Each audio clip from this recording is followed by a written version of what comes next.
এবার কি তাহলে আপনাদের পার্টি জিততে চলেছে? জিতবে? অলরেডি জিতে গেছে। সে কি, ভোটের রেজাল্ট কবে বেরোলো? দেখুন, আমরা রেজাল্টের আশায় থাকি না।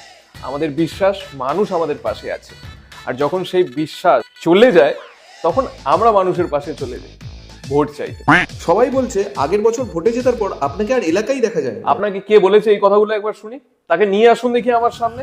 কত বড় সাহস আমার সামনে এসে বলুক দেখি এই সত্যি কথাগুলো। আপনি তো আগের বার কথা দিয়েছিলেন যে রাস্তাঘাট সব ঠিক করে দেবেন, কিন্তু সে কাজও তো হলো না। দেখুন, আমি এই বছর কথা দিয়ে যাচ্ছি রাস্তাঘাটের কাজ খুব শীঘ্রই শুরু হবে, আর যদি শুরু না হয় তাহলে আগামী 5 বছর বাদে আবার আপনাদের সামনে এই মিথ্যে প্রতিশ্রুতি দিয়ে আমি ভোট চেয়ে নেব।